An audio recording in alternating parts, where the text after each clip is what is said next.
Have you ever wondered why sometimes we enjoy being deceived even when we know the truth? It's a paradox, isn't it? Deception by nature is seen as something negative, a tool used to manipulate or mislead. Yet it's woven into the fabric of our everyday lives. From harmless white lies to elaborate illusions, it's intriguing how we are sometimes drawn to these deceptions, fully aware, yet willingly suspend our disbelief. It appears there's a certain allure to deception, a charm that we sometimes can't resist. To understand why we sometimes enjoy being deceived, we must delve into our psychological makeup. Let's start with dopamine, a neurotransmitter fondly referred to as the feel-good chemical. It's like our brain's personal cheerleader, encouraging us to pursue activities that bring us pleasure. When we encounter novelty and unpredictability, traits often associated with deception, our brain can't help but release this mood-boosting compound. It's a little like unwrapping a gift. The anticipation, the element of surprise, it all triggers a dopamine rush, making the act of deception oddly satisfying. But it's not just about the thrill of the new and unexpected. Our brains are also wired to prioritize comfort and stability. This brings us to an interesting psychological phenomenon known as cognitive dissonance.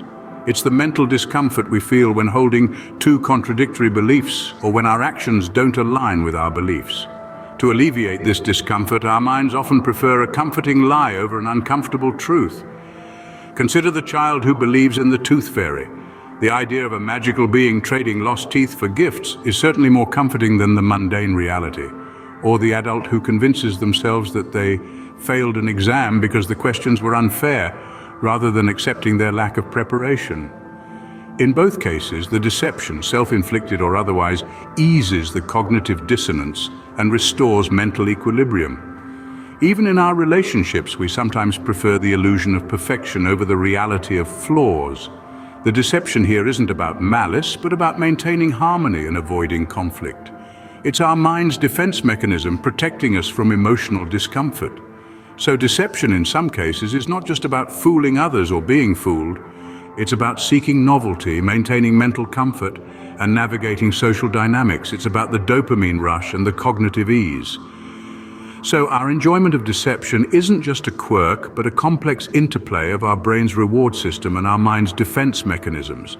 Beyond our brains, there's also a social dimension to our fascination with deception. It's intriguing, isn't it, how a well-executed surprise party or a harmless prank can bring us closer to each other. These instances of deception, though light-hearted, can foster social bonds. They generate laughter, surprise, and a sense of camaraderie.